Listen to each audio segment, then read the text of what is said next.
Eh ben voilà, c'était notre beau générique comme on aime. Allez, salut les feignasses. C'est la combienième de Salon de Pauvre? 27e. La 5e et la première de l'année. Et la première de l'année. Alors, on va Encore, hein, on la va tradition est ce qu'elle est. Voilà. Alors, on va la souhaiter joyeuse, bonne et productive à tous. Et puis, c'est moi. Il y a plein de monde dans le studio aujourd'hui. Ça va, on démarre bien 2019. Sauf qu'on a des soucis matériels. Là. J'ai un casque. On va ouvrir une souscription pour se faire payer des casques quand on oublie les nôtres. Et cette fois-ci, on a plein d'invités et on va commencer par les présenter. On a alors Cécile Seman et Nicolas Mantrard qui représente alors le CSAPA. Alors hop, voilà, le Centre de soins, d'accompagnement et de prévention en addictologie. Voilà, c'est ça que ça veut dire. Nous, on n'est pas très copains avec les acronymes. Et on va d'abord leur dire bonjour. Bonjour. Voilà, parlez bien près du micro. Et donc, on va voir de quoi vous vous occupez. Donc, dans la deuxième partie de l'émission, et puis en attendant, de toute façon, vous pouvez intervenir si le sujet s'y prête dans la première partie. Tout le monde est arrivé en pleine forme. Et puis, comme on a beaucoup d'invités, qu'on a beaucoup de choses, on va essayer de faire bref. On va commencer tout de suite par dire déjà que nos amis du groupe ressources de Tarbes dans les Hautes-Pyrénées, ça vous fait rêver ça, hein, Tarbes, les Hautes-Pyrénées, c'est joli par là-bas, mon Dieu, qui nous souhaite une bonne année 2019. Nous aussi, on leur souhaite une excellente année 2019 et puis plein de bonnes choses, plein d'initiatives. On en reparlera régulièrement. Et d'abord, qu'est-ce qui s'est passé pendant tout ce mois sur notre groupe Facebook? Bénéficiaires du RSA, des gens comme les autres. On ne laisserait jamais. Il ne s'est pas passé grand-chose ce mois-ci. Il faut dire que, les fêtes, tout ça. Bien, on dira simplement que Job Touraine et Marie-Thérèse ont bien bossé. Ah oui, Marie-Thérèse, elle partage sur Job Touraine. On a toutes les annonces. Là, c'est impressionnant. Il y a du boulot pleine page ce mois-ci. Mais il faut dire aussi que nous sommes un peu les oubliés du grand tapage spectaculaire en cours autour de ceux qui se les gèlent sur les ronds-points déguisés en canaris. Le 3 janvier, pourtant, le Diplo nous envoie sur les pas de George Orwell pour méditer sur les bienfaits du futur revenu universel à la sauce libérale. Alors, revenez sur la page en question, allez voir, c'était donc le 3 janvier. C'est un papier qui était très, très, très intéressant sur une forme de revenu universel qui est à l'heure actuelle en vigueur en Angleterre et les dégâts que ça a pu causer. Alors ça aussi, ça va être un des sujets, je pense, qui va nous tenir à cœur sur l'année 2019. Alors, du coup, voilà, j'ai pas fait du tout de retour sur ce qui s'est passé sur la page Facebook. Après tout, vous êtes grands, vous avez du temps devant vous puisque vous foutez rien. Donc, alors retournez sur Facebook, allez voir ce qu'on a dit dans tout le mois. Pour ce mois-ci, je vais juste vous offrir un conte de Noël transmis par une personne qui est médecin et c'était le 21 décembre. Il est 23h31, je suis en consultation de nuit d'urgence au domicile. Entre deux adresses, une voiture devant moi tourne à droite vers un garage, manquant de quelques centimètres d'écraser un homme à terre. Je descends. En fait, ils sont deux, un vieillard et un jeune homme. Ils dorment là, à terre, nu-pieds en plein hiver, sur une plaque chauffante pour avoir moins froid. Pas de détresse vitale apparente, mais bien sûr qu'ils ne peuvent pas aller bien. J'appelle le 115 qui se déplacera. L'interlocutrice me dit merci pour eux. Merci de quoi? D'être humaine? Pourquoi je milite? Voici la réponse. Parce que je vomis de voir ces images possibles en 2018 dans la 6e puissance du monde et dans le pays d'Europe record des dividendes. Jamais je ne m'habituerai à cette inhumanité intolérable, et nous ne devons pas nous y habituer. Ces images sont un déni d'humanité, une honte pour notre République. Comme disait Victor Hugo, vous n'avez rien fait tant qu'il y a au-dessous de vous une partie du peuple qui désespère. Je continue ma garde en colère contre l'inhumanité de nos dirigeants, aux priorités d'attractivité plutôt que d'humanité. Joyeux Noël, chers dirigeants. Puissiez-vous avoir un arrière-goût amer de la dinde. Voilà. C'était juste une anecdote parmi tant d'autres. Et on en reparlera d'ailleurs avec l'un de nos invités qui a lui aussi connu cette situation-là. Et moi, je suis très content qu'on puisse avoir, à partir de maintenant, ce type de témoignage. Voilà. Alors, bon, j'espère que je vous ai pas d'emblée trop plombé le... Il y a un silence là-dedans, putain. Waouh! Allez, bonne année les feignasses. Maintenant, maintenant, on va passer direct au stade du groupe Facebook. Allez. Oui, alors justement, alors il y a. À toi de rebondir là-dessus, Ingrid. Oui, justement, je vais en parler aussi. Donc, sur le groupe, il y a 388 membres, 75 publications au mois de décembre, 192 membres actifs, 47% de femmes, 53% d'hommes. Et la publication la plus vue, c'est cette histoire de Noël, 109 vues. 109 Donc, je ne sais pas s'il y a 109 personnes qui l'ont lu, mais en tout cas, il y en a 109 qui l'ont vu. Et sur le groupe, nous sommes 102 de Tours, 17 d'Amboise, 10 de Langeais, 5 de Saint-Pierre-des-Corps, 4 de Joué-les-Tours, 4 de Saint-Martin-le-Beau, 4 de Chambray-les-Tours et 4 de Loches. Voilà. À Neuilly, il n'y a toujours personne. Non. Non, bon. Dommage. Dommage pour eux. Après, oui, les gens ils font ce qu'ils veulent. Nous sommes donc joignables à notre adresse mail salondepauvre@gmail.com, sur notre Twitter Salon de Pauvre, et l'émission est en réécoute sur notre chaîne YouTube Salon de Pauvre. Bah tiens. Voilà. Et maintenant, je te laisse la parole à Marie-Thérèse. Donc, je vais vous donner des nouvelles un petit peu des groupes. Donc, je rappelle que lors de la conférence départementale des groupes, le manque de communication entre les groupes était un sujet de préoccupation. Donc, aujourd'hui, vous avez la possibilité de l'avoir par le biais de notre émission. Et je m'engage à faire parvenir à chaque groupe le compte-rendu de mon intervention où vous aurez ainsi des nouvelles de chaque groupe. Parce que ça, c'était une demande importante et je trouve ça un petit peu dommage. Et puis surtout que quand on demande des nouvelles, ça n'arrive pas. Donc c'est pour ça que je tenais à rappeler... c'est notre façon de participer au grand débat sur les sujets de société. C'est très bien. Communication horizontale, ils appellent ça. Oui, donc j'ai eu des nouvelles d'Amboise. Donc on s'est retrouvés le 12 décembre. Donc nous avons continué à échanger sur le plan pauvreté. Et je pense que ça a duré encore un petit moment. Nous avons aussi parlé donc de l'émission et de projets sur le plan local. Et nous avons aussi préparé les questions pour la prochaine rencontre avec M. Louot. Et nous allons nous retrouver. Donc, voilà, à qui on souhaite une bonne année aussi. Bah oui. Faut être poli parce qu'on va peut-être pas tarder à lui demander des sous. Alors bon, enfin, on va commencer à lui cirer les pompes dès le début de l'année. Voilà. Et puis, donc, en Boise, on va se retrouver le 24 et nous allons recevoir Rémi Levaux, qui est conseiller départemental du canton d'Amboise. D'accord. Donc, autrement, on a eu des nouvelles de Joué-les-Tours Saint-Pierre. Ils nous ont posé pas mal de questions et on leur a répondu. Voilà. Alors, on fera part du résultat des débats internes, mais c'est bien qu'il y ait discussion et puis après, bon. On verra, le reste entre nous. Voilà. Donc, autrement, Chinon, Loches, Tours-Centre, je n'ai pas de nouvelles. Donc, Tours-Nord, ils se retrouvent la semaine prochaine. Et Tours-Centre, lundi après-midi, le 14. Ah, d'accord. Ça, j'avais pas l'information. J'avais pas l'information. D'accord. C'est très bien. Et puis, nous faisons un petit coucou à nos amis de Tarbes que nous aurons en visio en février. Oui. On a déjà parlé tout à l'heure, mais bon, je le redis. Oui.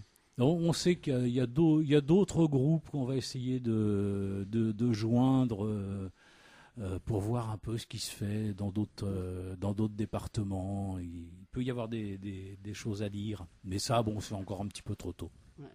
Et puis autrement, je rappelle que pour participer au groupe, il suffit de contacter vos référents ou la MDS de vous dépendez, et vous pouvez retrouver justement les adresses de la MDS sur notre groupe bénéficiaires des RSA des gens comme les autres, ou dans la rubrique, vous le trouverez dans la rubrique fichier. Et vous nous contactez en nous envoyant un mail à salondepauvre@gmail.com. Et on passe pour la pause musicale. Oui, alors la pause musicale. Oui, on est rapide aujourd'hui. On est rapide aujourd'hui. super rapide. On dépote parce qu'on a envie de discuter. On a beaucoup de choses à échanger avec nos invités aujourd'hui. Alors bon, on fait sobre, je sais, c'est pas notre habitude, mais bon. Donc la pause musicale aujourd'hui, c'est le 4e et dernier des Beatles, George Harrison. Oui. Donc George Harrison est né le 25 février 1943 à Liverpool et il est mort le 29 novembre 2001 à Los Angeles. Donc c'est un musicien britannique, auteur, compositeur, tout ça. Il a même été producteur de cinéma. Il était le plus jeune membre du groupe des Beatles. C'est un ami d'enfance de Paul McCartney.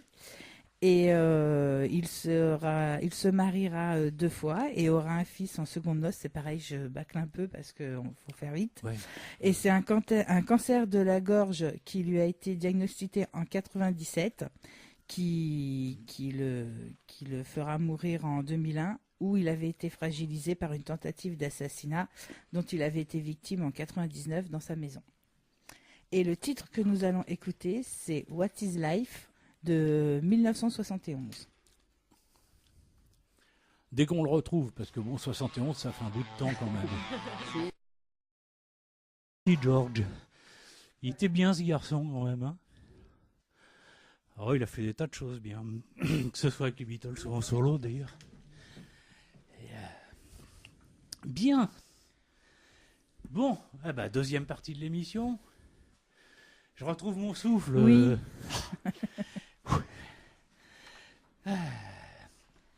La deuxième partie de l'émission. Et voilà nos invités qui est patiente. Ça va, ça va pas faire attendre trop longtemps. Voilà, je vais enlever mon casque parce qu'il tient pas. T'as trop de cheveux. Voilà. Ça va être aussi bien comme ça. Bon, on va commencer par se présenter et présenter votre structure. Donc, Cécile Seman et Nicolas Mantrard. Donc, comme on dit c'est... Le XAPA. Ah ouais. On dit le XAPA. Donc, bon. En effet, moi je m'appelle Cécile Seman, je suis éducatrice spécialisée. Oui. Donc moi je suis Nicolas Mantrard, je suis infirmier. D'accord. Et on travaille tous les deux donc au sein du XAPA, qui est le centre de soins, d'accompagnement et de prévention en addictologie d'Indre-et-Loire, puisqu'on a une vocation d'intervention sur l'ensemble du département. D'accord. Qui donc regroupe un certain nombre de structures. Pour Bretagne, à La Rotonde, à Loches, à Amboise, à Chinon, et une équipe mobile. Donc on va détailler tout ça. Donc depuis quand ça existe tout ça ? Alors le XAPA dans son entité juridique actuelle, ça existe depuis le 1er janvier 2010. Mais avant ça, il y avait déjà des structures d'accompagnement qui existaient, sauf qu'avant, on saucissonnait un peu les choses du côté de l'accompagnement, où on avait d'un côté les centres de soins spécialisés pour les personnes qu'on appelait toxicomanes, les CSST, et de l'autre, on avait les CCAA, centres de cure ambulatoires en alcoolologie.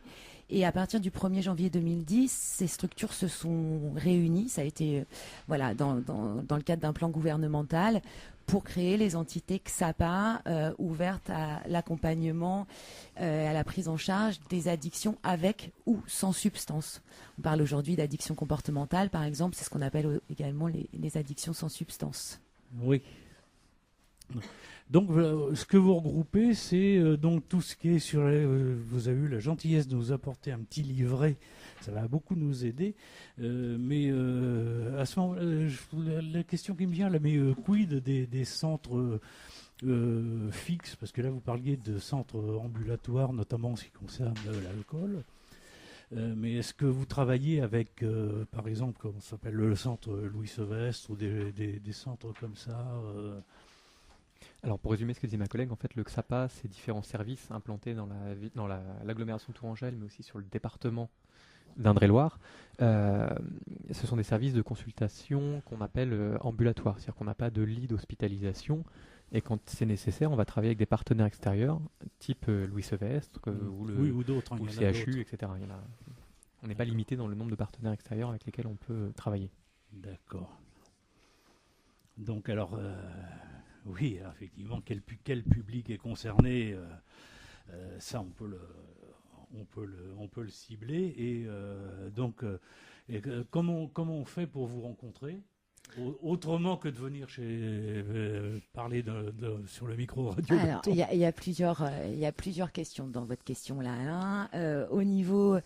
Au niveau des missions, c'est l'accueil, l'information et l'accompagnement des usagers, qu'ils soient mineurs ou majeurs. C'est-à-dire que dans l'Exapa, on peut recevoir des mineurs sans autorisation parentale, quand bien même ils ne sont pas accompagnés d'une personne majeure, dans le cadre d'un dispositif qui s'appelle notamment les consultations jeunes consommateurs, qui s'adresse aux jeunes de 12 à 25 ans, où on n'est pas là forcément sur une problématique addictive, mais sur des usages qui peuvent poser problème et avoir des conséquences.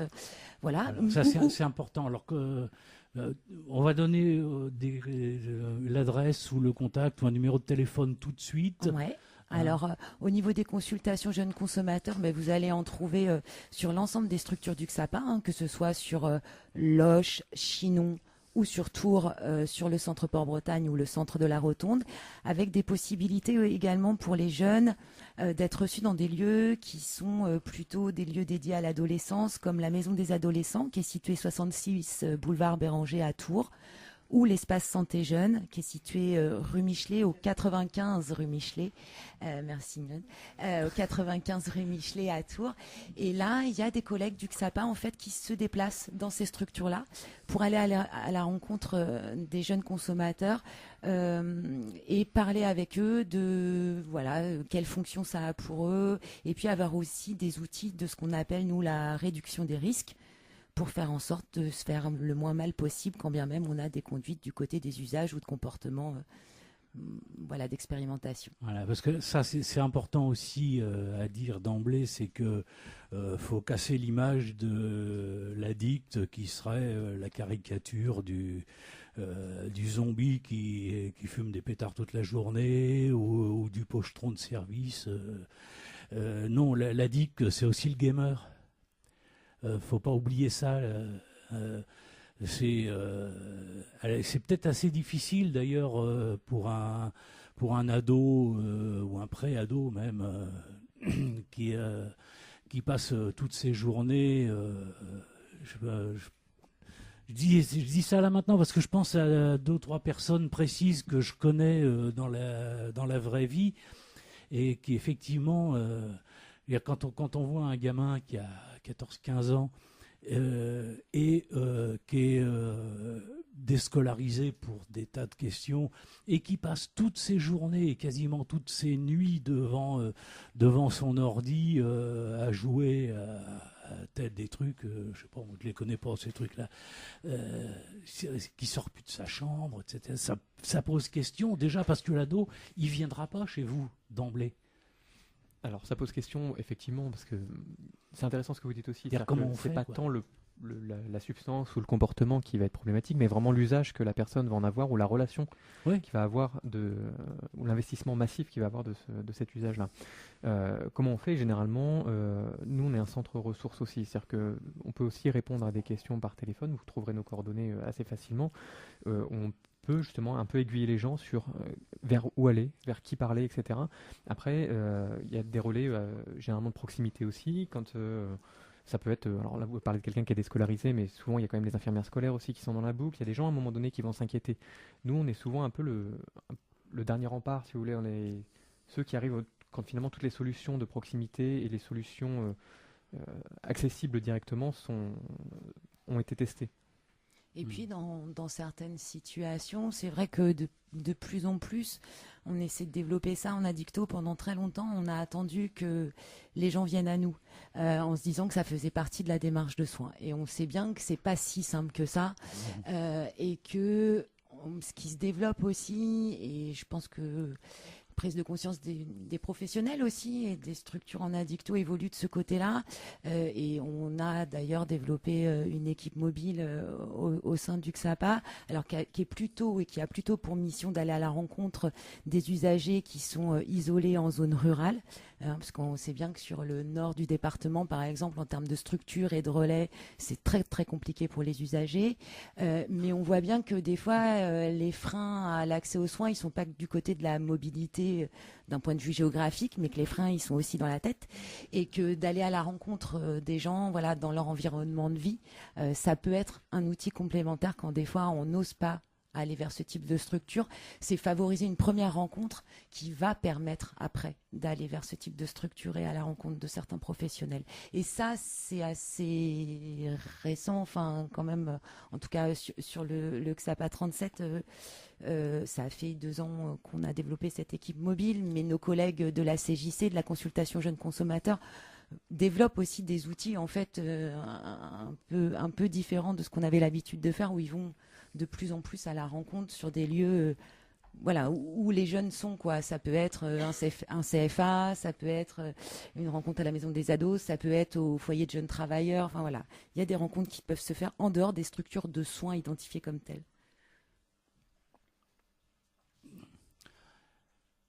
Alors, on nous dit, ouais, bah, on est tous un peu confrontés à ça, on connaît des gens, c'est vrai que quand on évoque les phénomènes d'addiction, on connaît tous des gens qui sont confrontés à ça. Moi, par exemple. Voilà, on en a un ici. Bonjour, je m'appelle Serge.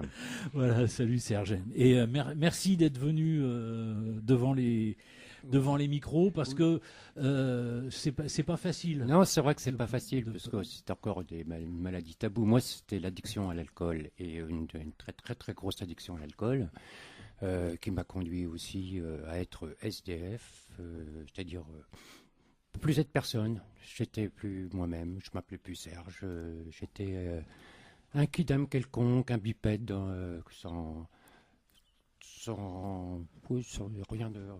sans vision du futur, quoi.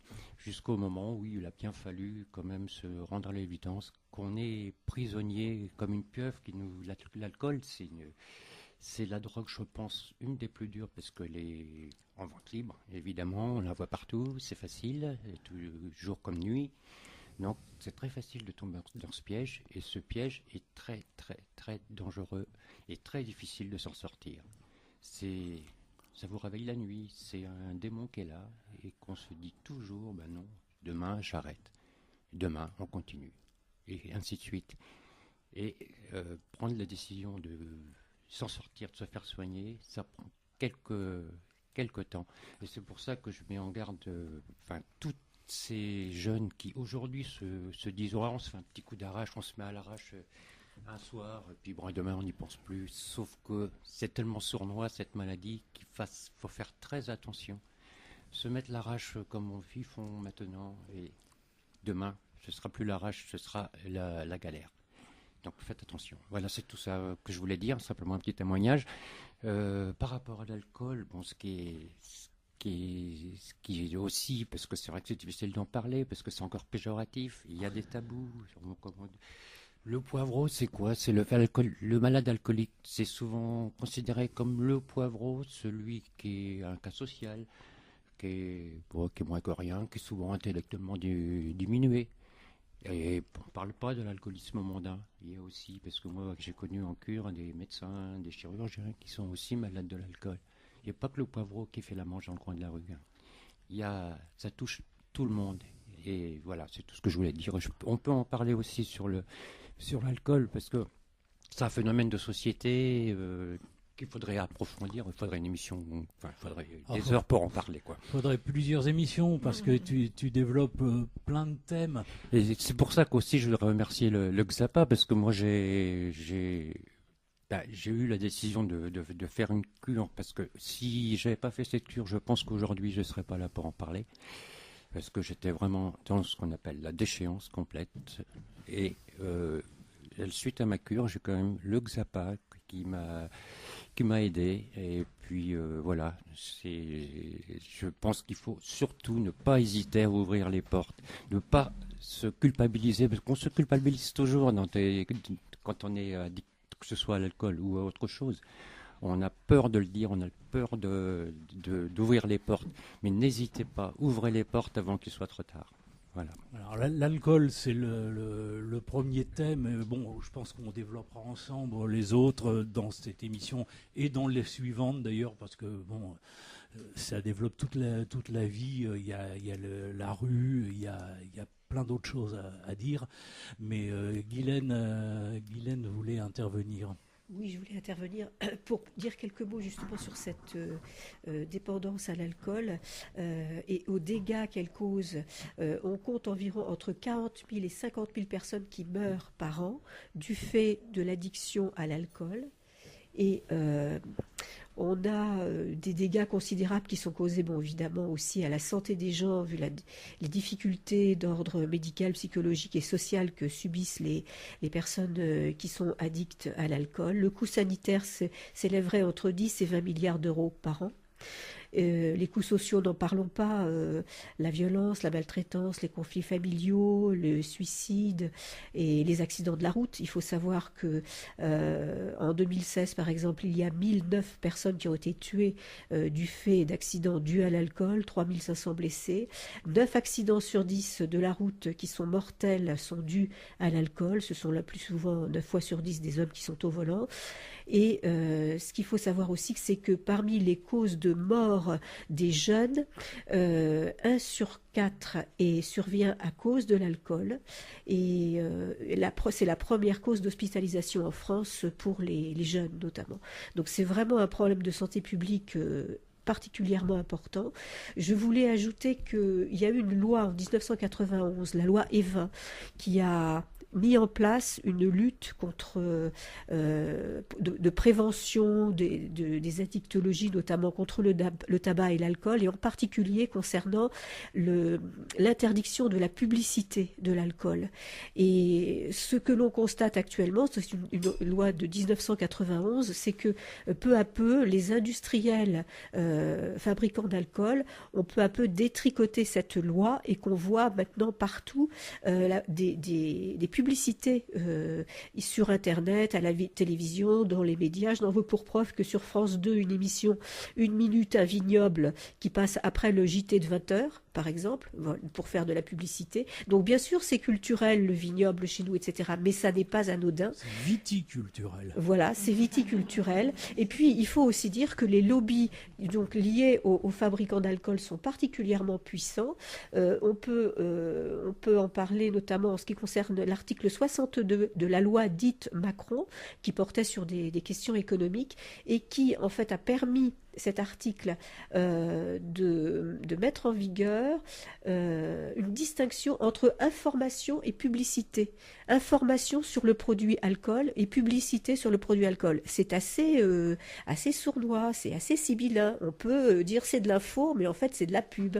Et donc, grâce à cet article, eh bien, on voit que justement c'est développé d'une manière très importante, les publicités autour de l'alcool, et ça touche beaucoup aussi les jeunes. Il s'agit de séduire les jeunes.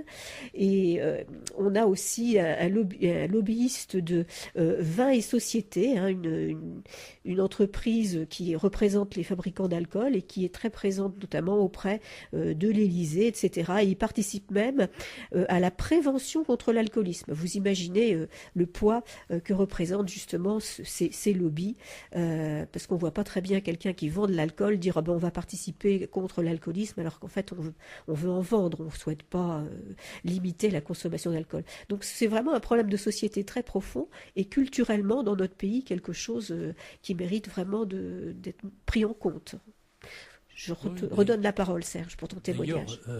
Petite anecdote au passage pour faire réfléchir et qui touche là directement le milieu rock, si on peut dire.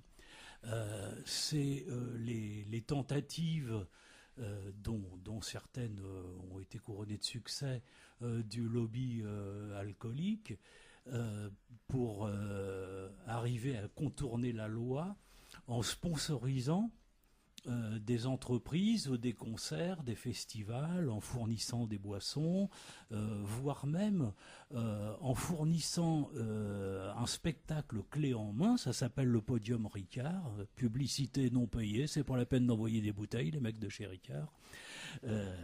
Sinon, on vous les renverra. Si vous voulez organiser un festival, la société Ricard vous propose le truc clé en main. Ils amènent le podium mobile avec le camion, la sono, les techniciens, tout. Vous n'avez plus qu'à brancher et envoyer.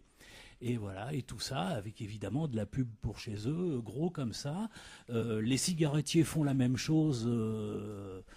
Ça a commencé aux États-Unis et ça a même tourné en France dans les années 90 avec Marlboro. Et les Ricard fournissaient même des comprimés pour éviter d'avoir la gueule de bois le lendemain. Oui, effectivement, ça c'est bon. Voilà, ça fait partie des addictions. En plus, les plus difficiles à combattre par leur ampleur. Et par le fait qu'elles sont socialement acceptées et même encouragées, parce que l'État en profite par le biais des taxes. C'est des milliards qui rentrent dans les caisses de l'État tous les ans, et qui ne sont d'ailleurs pas reversés aux associations de lutte contre l'alcoolisme. Mais ça, c'est une autre histoire. Tu voulais dire quelque chose? Je voulais simplement dire quand même qu'on considère à peu près à 10% de la population en France qui ont des problèmes d'addiction à l'alcool. On compte à peu près 10% c'est à peu près ça. Un petit peu moins, je crois. Ça. Mais oui, pas loin des 10%.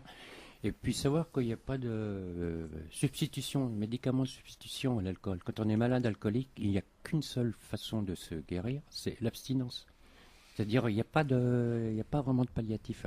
Alors, de notre place, aujourd'hui, et Nicolas me complétera, mais les choses évoluent quand même. On part aussi, pendant longtemps, on a vu l'abstinence comme étant la seule porte de sortie possible pour les gens qui avaient développé une dépendance à l'alcool, ce qui a aussi freiné pas mal de personnes dans leur accès aux soins. Et là aussi, c'est très personne dépendante en fait. Je crois que ça dépend des individualités, sûrement aussi de facteurs biologiques qu'on maîtrise pas complètement, que là-dessus on n'est pas tous égaux, et que de plus en plus, comme sur la plupart des substances ou des comportements qui peuvent devenir problématiques, aujourd'hui, il y a certaines personnes qui vont vouloir essayer de reprendre leur contrôle sur leur consommation et travailler ce qu'on appelle la gestion des consommations.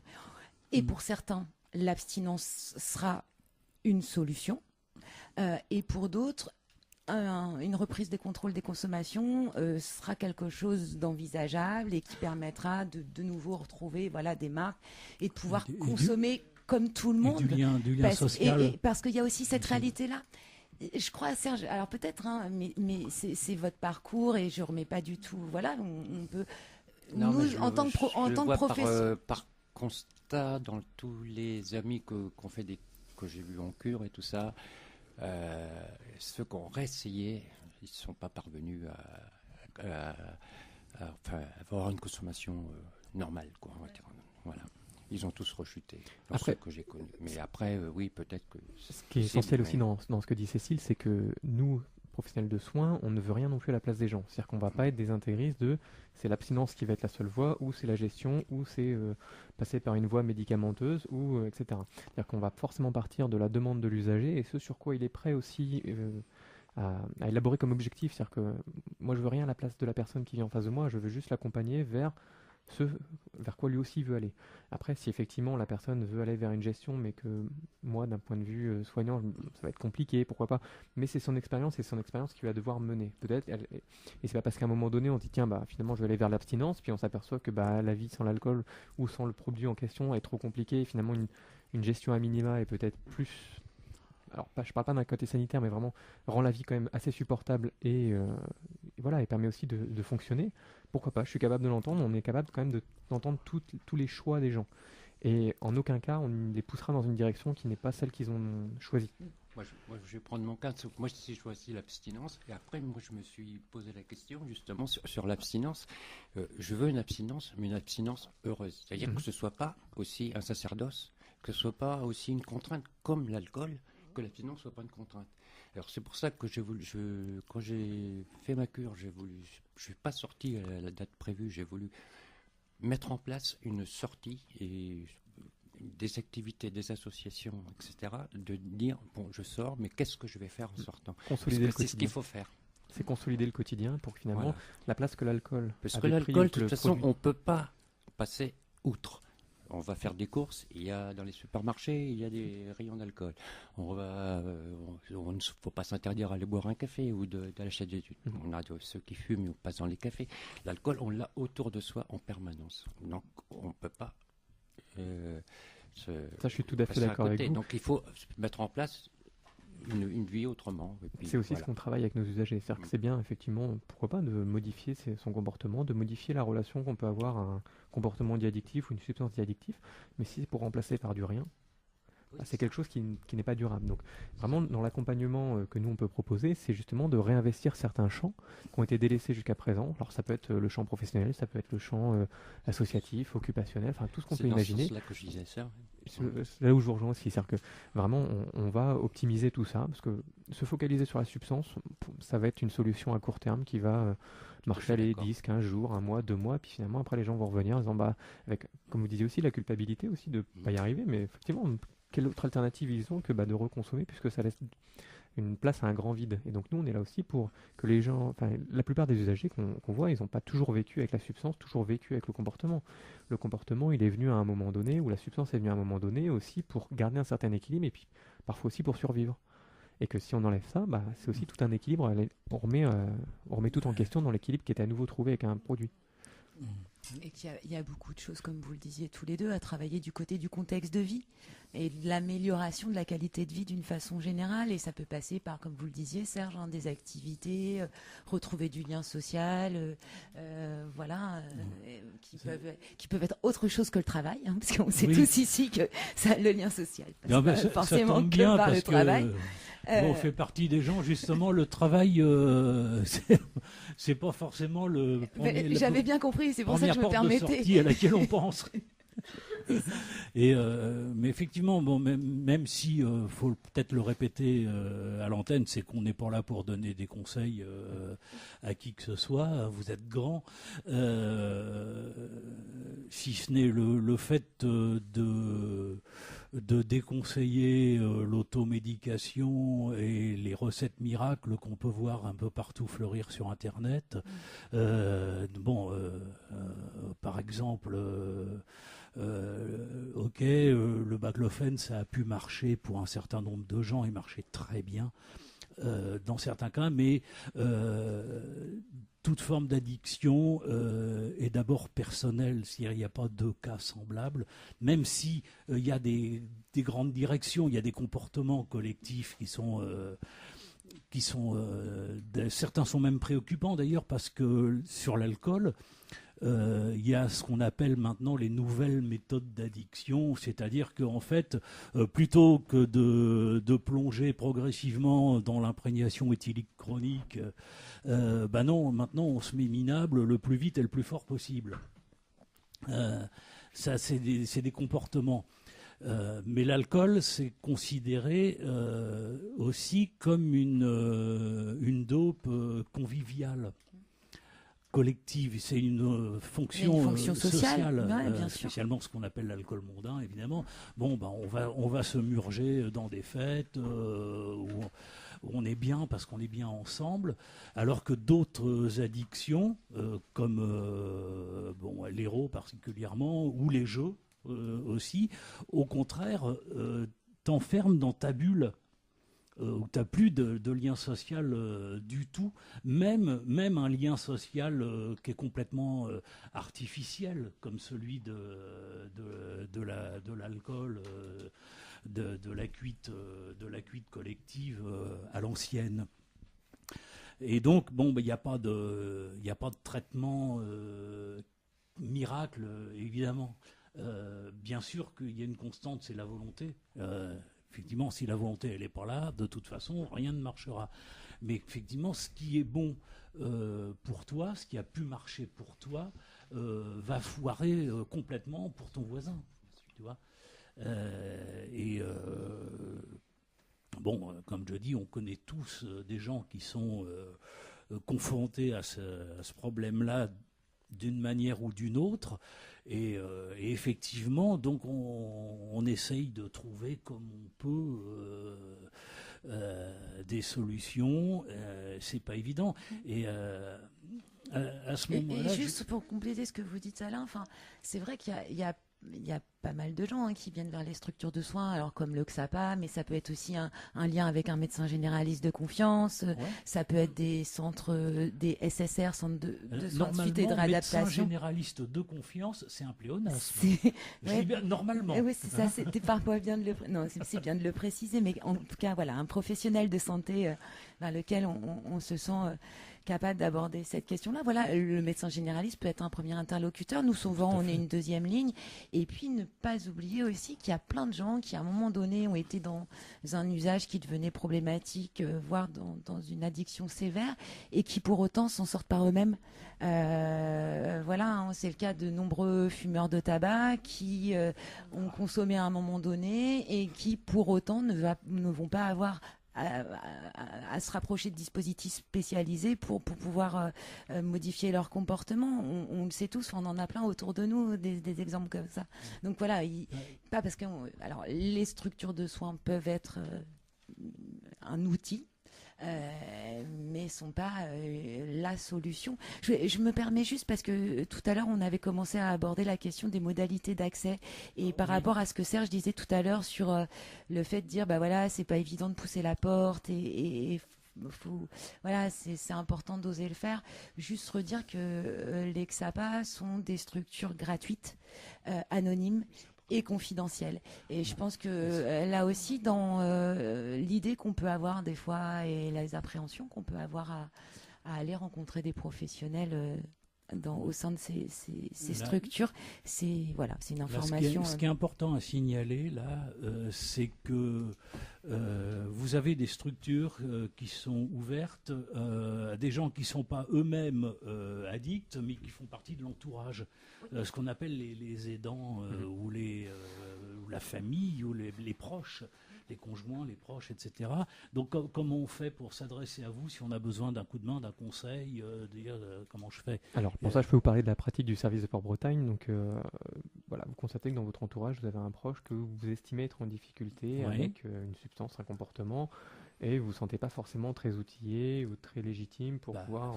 L'objectif, c'est l'accompagner jusqu'à être pris en charge, ou être plus à l'aise avec lui pour discuter de ces questions-là. Et donc, pour ce faire, il y a un groupe qui a lieu une fois par mois sur la structure, qui est animé par un binôme de collègues éducateurs et psychos. C'est un groupe qui est sur inscription. Il faut s'inscrire directement auprès du secrétariat de Port-Bretagne en laissant son adresse mail.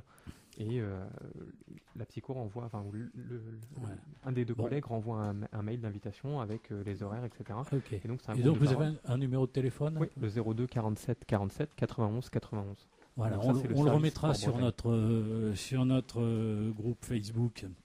De toute façon, comme toutes les adresses qu'on a pu citer.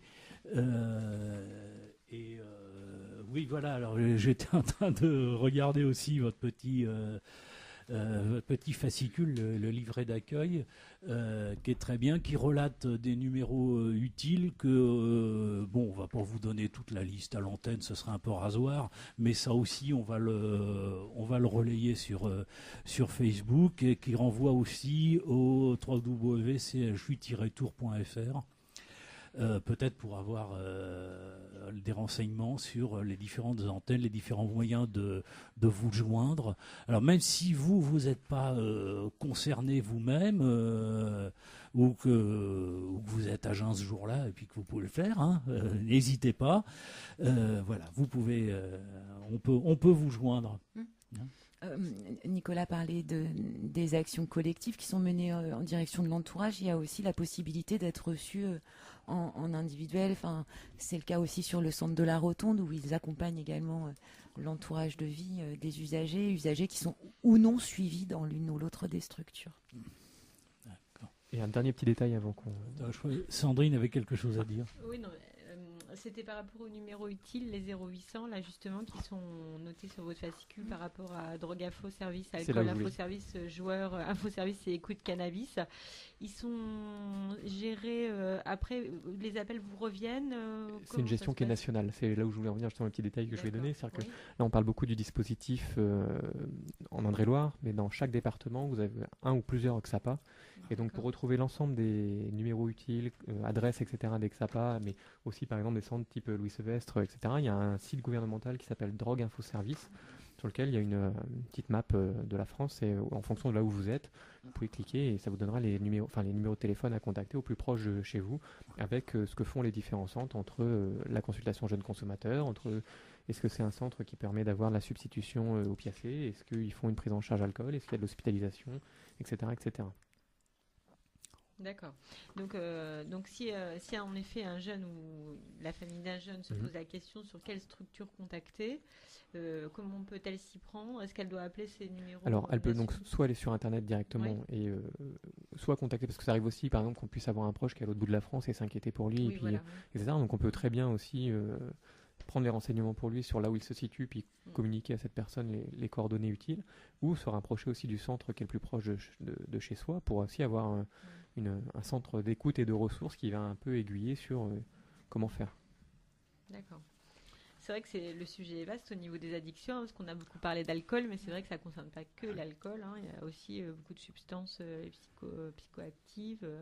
Et entre autres aussi, on en parlait aussi, l'addiction au jeu. Voilà, les médicaments détournés.